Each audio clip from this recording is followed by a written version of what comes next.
What's going on, guys? My name is SUBCHVRGE. Today, I'm very excited. We're going to be breaking down my track Born Dead. This is an original track. We're going to hop into the project file here. I'm going to show you exactly what I did, how I did it, and I'm very stoked because this is probably one of my favorite originals that I've written in a while. Let's hop into the project file and I'll give you the sauce. Let's do it. Okay, so this is the project file for Born Dead. If you hadn't heard the song yet, this is what it sounds like.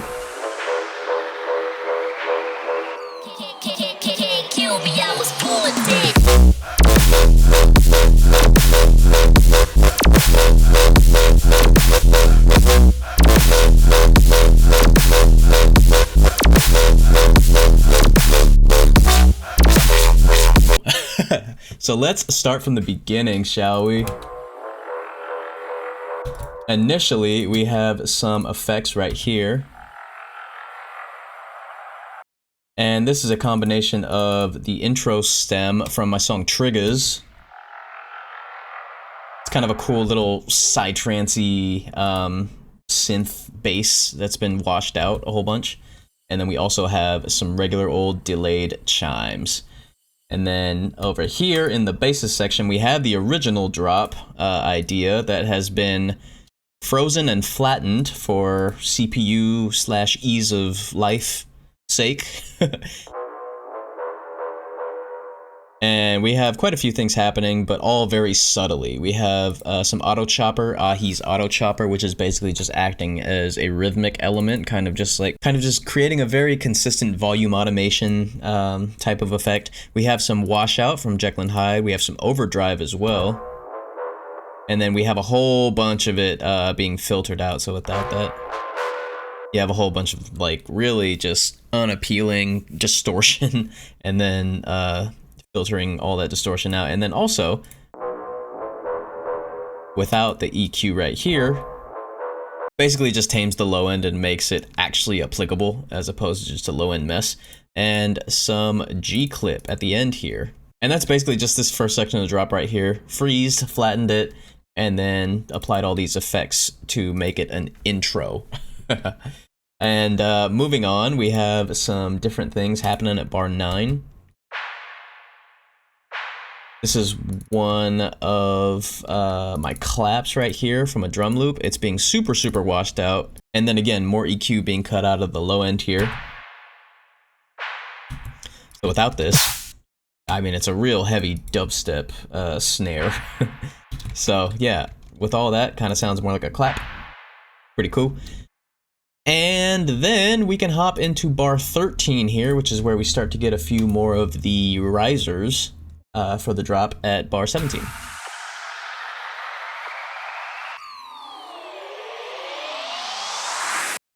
But yeah, we can hop over into this section right here, bar 15, and I can play some of the risers. So we have a faller from, I believe this is Samplifier's preset pack. This is a faller, but I reversed it and used it as a riser. We have a riser from Subtronic's splice pack. And then good old trusty Noizu's white noise riser. Very simple, very clean. Kingdom Hearts in this piece. No, I'm kidding. Essentially, that's just the effect section heading into the drop. And then we have our pre-dub vocal up here. Dead. And that one, I believe, is frozen and flattened. Yeah, this is like some chorus, some frequency shifter for sure. Maybe a ring mod, I don't recall exactly what I did. Lots of EQ, saturation, stuff like that. But I added one more saturator down here, soft sine on 60%, nothing too major. But yeah, a lot of that was done in a previous project. And then we have like a little offbeat chant here. All throughout the drop. And speaking of all throughout the drop, let's listen to the drop.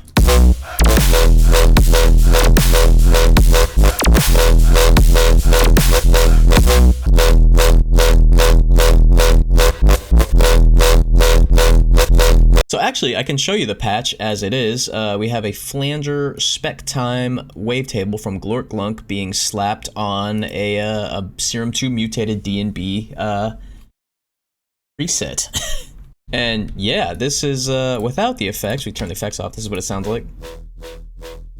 And what I did was I put a kick tight on it and a saturator and then clipped it to high heck, right? So the kick tight is a Corpus preset. I think it's available in Live 12 too. I'm still running Live 11, so I don't know. But it's a Corpus preset, and essentially it just rounds out the low end of your sound. It makes it really, really nice and clean. And then saturator, I have a hard curve saturator just to beef the sound up a little bit. So again, without that, and with it, you get this really nice but clean, distorted bass garbage sound, which I think sounds really, really cool for this type of ignorant song. So yeah, so that's pretty cool, man. And then yeah, like I said, clipping after. And basically what I did was just did that, but used either different wavetable positions or different wavetables entirely. So we can play that there.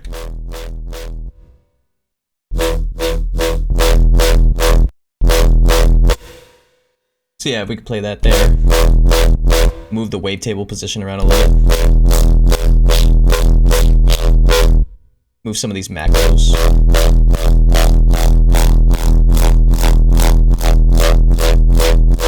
Kind of change the wavetable up.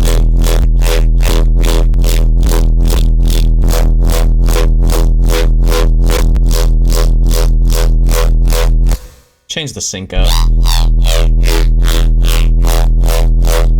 That's the main idea, and what I did was just found different wavetables, different wavetable positions, different effects like the bend and the sync on that preset, and kind of just applied them to different sections of the song. So for this section, the intro section, sounds a lot different than this. And then this B section over here, and then playing with the placement of each bass note too. So I have a weird triplet right here. Yeah, and then this one over here, this other B section. I think that one has a little bit more chorus on it, a little bit more stereo width. But yeah, that's basically the idea. You know, you have this drop 2 over here, kind of takes... Oh, I actually do have MIDI for this. That's pretty cool. Let's hop into the MIDI for this.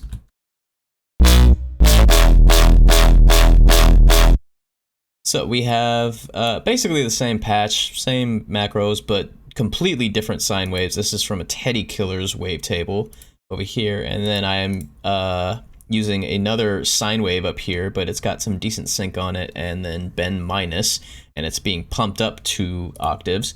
So it, in essence, is kind of a completely different sound, even though the low end and saturation is basically the same.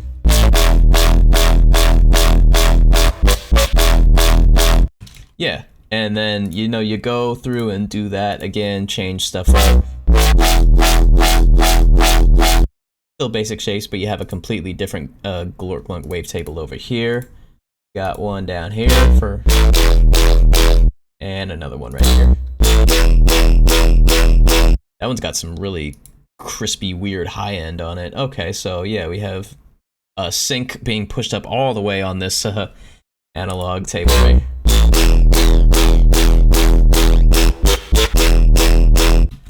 Yeah, kind of weird. But yeah, that's basically the song. That's basically the entire thing.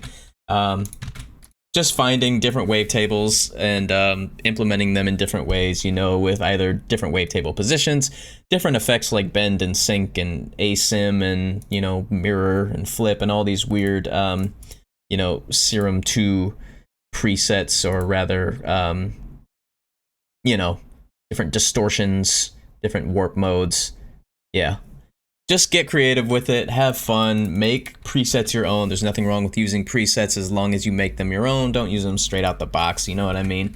I mean, you can, but like, you know, you want to kind of create stuff that is yours or uniquely yours, and sometimes presets can be a great jumping off point for that. You don't have to be creating every single thing from scratch all the time. But yeah, that is pretty much Born Dead. Again, probably one of my favorites because I had a lot of fun utilizing the warp modes in Serum and trying to figure out different tones and timbres for that. It was a fun journey, a fun experiment.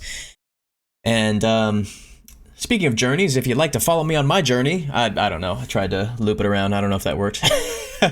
Whatever. Yeah, if you'd like to keep up with all of the stuff I'm doing, if you'd like to keep up to date with it, my socials are at SUBCHVRGE and the A is a V. Feel free to follow me anywhere. And if you like this video, if you like this project breakdown, I will probably be doing a lot more of all of the stuff I've been writing recently. So feel free to like, comment, subscribe on this. Give the entire thing a listen on SoundCloud, Spotify, wherever you get your streaming service musics from. This has been the project breakdown for Born Dead, and I hope you enjoyed. Thanks for checking the video out, and I will catch you later. Peace.